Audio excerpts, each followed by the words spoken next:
sure to be sure of your benefits. Sickness and maternity, I'll tell you about the rest of it. Survivors grant your spouse and kids get the best of it. Let me mention pension when you're 62. When you're done work hard and retire, this is what to do. Listen, this Social Security is working for all your benefits. Funeral grant to help every one of your relatives. Come register for this Social Security. Social Security. So every time you get your pay, Social Security.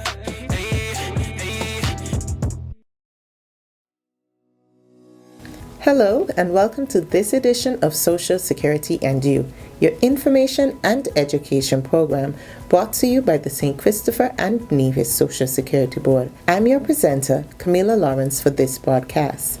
In Season 8, we've decided to focus on health and wellness.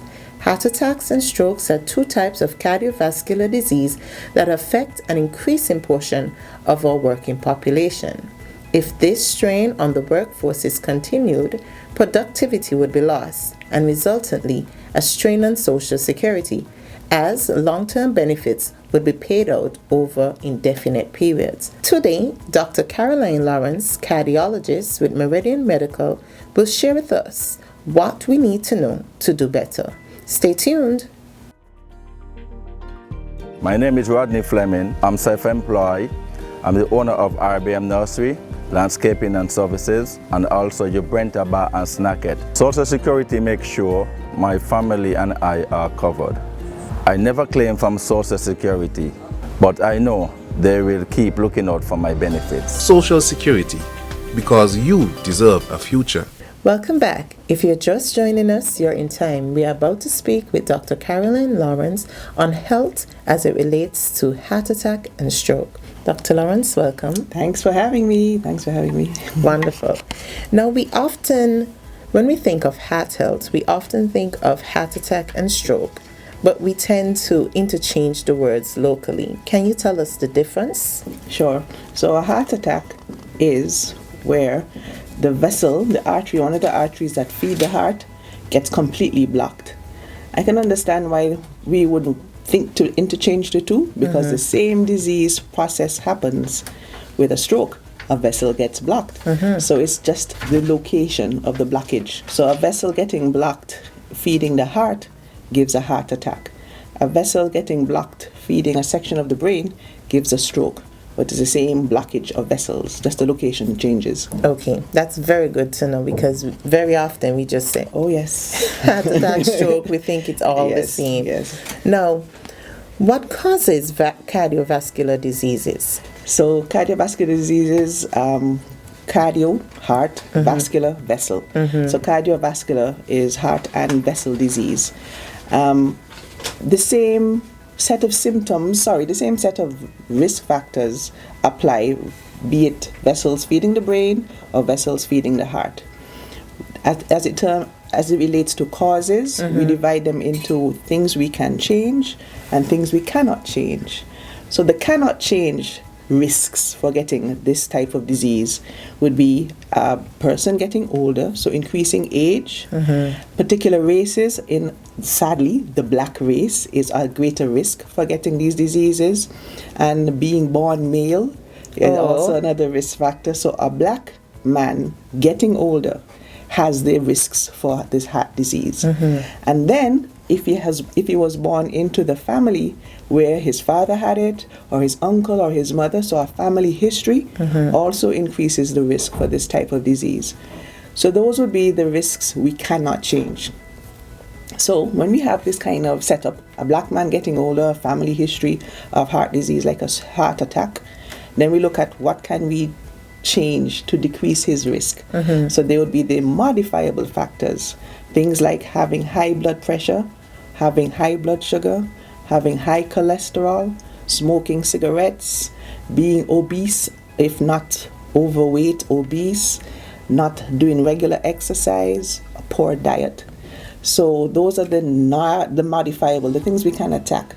Get that pressure down, get that blood sugar down, get that blood cholesterol down. Don't smoke, exercise. So the modifiable and the non-modifiable, the things we can't change, and then the things. So those are the causes for what would lead a person to get a heart attack or a stroke, because it's the same disease process. I smiled throughout because you touched on every single person in St. Kitts Nevis when you spoke about the modifiable ones. Yes. And we are seeing, especially at Social Security, lots of increased cases for hypertension, diabetes, and this really speaks to our lifestyle. It does, in particular our diet. Yeah, so the foods that are high in cholesterol, remember I talked about high cholesterol, or the foods that are high in sugar would increase the risk of getting high blood sugar, diabetes, or having high cholesterol, which can block those vessels.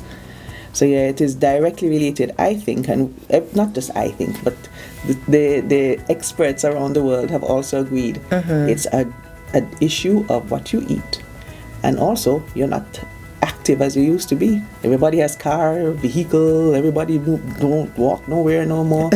So, you have a more sedentary lifestyle, which also increases that risk. And those are definitely negative impacts, because if your workforce is not at work, there's no contribution to Social Security, but then there's the expectancy to pay benefits. And so you have your hand out. and you ain't doing nothing to put it in. So we certainly need to be doing certain things, lots of things differently.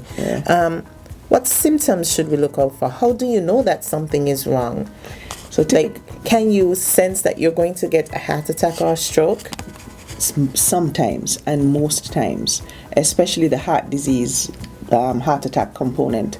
So we don't just wake up one morning and suddenly that vessel is completely blocked and then a heart attack happens. Usually it's that vessel is getting narrower and narrower, things building up inside and making the area for blood to flow less and less, and that gives symptoms of chest pain. So the classic name for that is angina, where so it's more often that he expresses this complaint, that he realizes doing the things that he ordinarily does. He runs up the flight of stairs at work. All of a sudden, I get chest pain when I do that thing, and I need to stop midway through the going up the stairs. So the chest pain when I exert myself, and then I have to stop that exertion for the pain to go. And that's the classic feature of angina, which is that vessel now feeding that section of the heart is getting smaller with the more with buildup of stuff in the inside. So is it that we ignore often, and especially males? So I have to say that I have been seeing men being more present in the doctor's office than when I first came back. Yes, we're seeing men seek medical attention more than before, but there still is that bravado. The macho man, nothing could do me. No, macho man, we want you around, so you better show up at the doctor. This that I'm feeling got to be gas. It can't. Everything is gas. It can't be hard, nothing.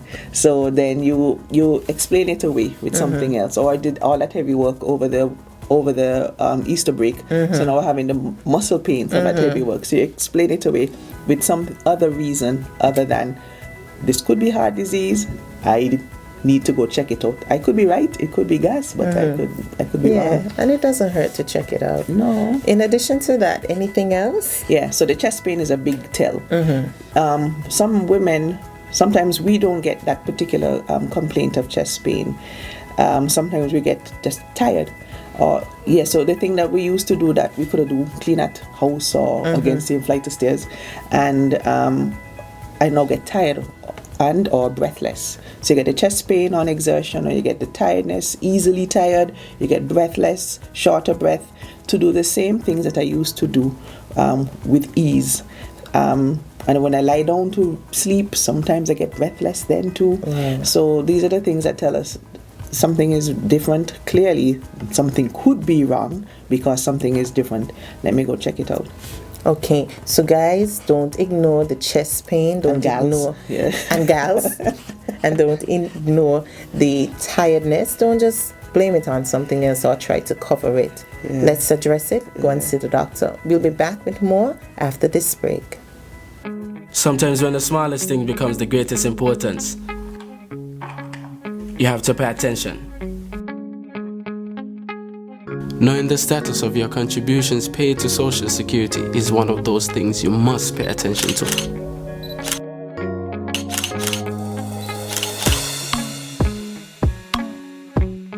Don't hesitate to visit your nearest Social Security office and sign up to receive your contribution statement via email annually. Boom. Welcome back. In Season 8 of Social Security and You, we promised to address health and wellness, and today we have Dr. Lawrence and we're speaking about heart attack and stroke. We've touched on what are the symptoms, what is the difference between a heart attack and a stroke, and now we're going to speak of preventative measures. What can we do to prevent or reduce the risk of heart disease? Right, so that's where that list of modifiable risk factors, the things that we can change, to recognize, to test and see if they are present, and then attack said modifiable risk factors. So again, it makes it important to recognize those risks that we can't change. So that person should be the one most definitely to get the investigations. What's the cholesterol? What's the blood sugar? What's the blood pressure? And if any of these things are elevated, we first off, well, I definitely like when we talk about prevention, what measures can be taken to bring the cholesterol down, bring the blood sugar down, bring the blood pressure down, would be about lifestyle and exercise. If anybody has come to see me, that's almost one of the questions you will always get asked: how is the exercise going? So that's a major way to prevent and bring down those risk factors that could be high, to decrease the chances of progression to a heart attack. So regular exercise. The experts around the world say we need to exercise, an adult needs to exercise at least 150 minutes in total in a 7-day week. It could be all one time, or it could be split up. 5 sessions of 30 minutes, 3 sessions of 50 minutes. Do your major hike once a week, which is 150 minutes. So that's a nice prevention arm, at least 150 minutes every week in total of exercise. It's not only enough to do the exercise, you need to check and make sure your measures that you do bring the cholesterol down. So prevention is also about knowing your numbers, knowing what your blood sugar is, knowing what your blood pressure, your blood cholesterol. Lots of times people say, I take my medication, I must be okay. They don't check what the blood pressure is, or they don't check what the blood sugar is. So another prevention is about checking to make sure your efforts are getting the results we want to get the numbers down, so you decrease your risk for progression to a heart attack. Eating properly, we like to talk about having a diet rich in fresh fruits, vegetables. I'm not a vegetable person, but I know that's what I should be doing. Having adequate amount of fluid, and in particular water. So eating right, avoiding the cholesterol foods like red meat, full cream cheese, full cream milk. Oh, you're talking about bacon. All the things we want to eat, doctor. Decrease the amount of... So when I talk, I've never said have none. Just decrease the amount. If you're going to have it, treat yourself like every other week kind of thing, as opposed to having it every weekend. So eating better, regular exercise, and checking to make sure that what you are doing to bring your risk down are effectively bringing your risk down by checking the blood tests and the blood pressure and so. Okay, so let's say I've been diagnosed. How do I continue to live a productive life and not become depressed or sad about my state and stay on Social Security forever and ever? Amen. We expect, especially if, say, this heart attack happens at age 42, which happens, there will be some element of depression because, how this happened to me. So we do have to do, sometimes we do the counseling to help you understand what you went wrong and what could happen. I keep saying this though, how you try to live as near a normal life as possible is to get those numbers down and keep them down. Taking your medication every day. We often have that situation where I feel so good. You know what? Let me see how I do without it for 2 days. I still feel good, All right. Next thing you know, a week goes. I still feel good, And then next thing you know, they stop. And then you come back with your heart disease. So how do I live normally as well as I can after I've had an event? Checking again, doing the correct things that your doctor and nurse and the clinics have told you to do, taking your medication regularly, good diet as much as is possible, and exercise. Those are how we get you to survive and live well, prosper. That's wonderful. As we wrap up, where can we access help? If you know you're experiencing these things, where can you access help? We have a nice set of tiers of how to get help. So all the clinics through the Federation have their diabetic clinics time, their pressure clinic time. You can always get any of those checks done whenever you wish at the clinics. So you could do it at all of the clinics throughout the Federation. When you talk about having had a heart attack, then the preferred thing would be to see a cardiologist like me to make sure that what route you're on is the correct route. So it depends on what your circumstances are. Sometimes the doctors who is looking after you do refer to me to make sure that what we're doing for you is correct. But definitely the first primary evaluation, clinics on top of it to make sure all your numbers are good. I think we've done an excellent job explaining the difference, addressing some of the modifiable elements that we can in fact change to prevent and reduce heart attack and stroke. I mean, there is a growing increase in numbers and we need to do better in order for us to survive and prosper and to ensure that Social Security can meet its obligations to all stakeholders. We need to stay healthier. Until next time, we remind our employers to pay your contributions in full and on time. Self-employed persons, please do that bit to ensure that you take care of yourself. Employees, check to make sure that your employers are in fact making your contributions. Until next time, stay safe. To be sure of your benefits, sickness and maternity, I'll tell you about the rest of it. Survivors grant your spouse and kids get the best of it.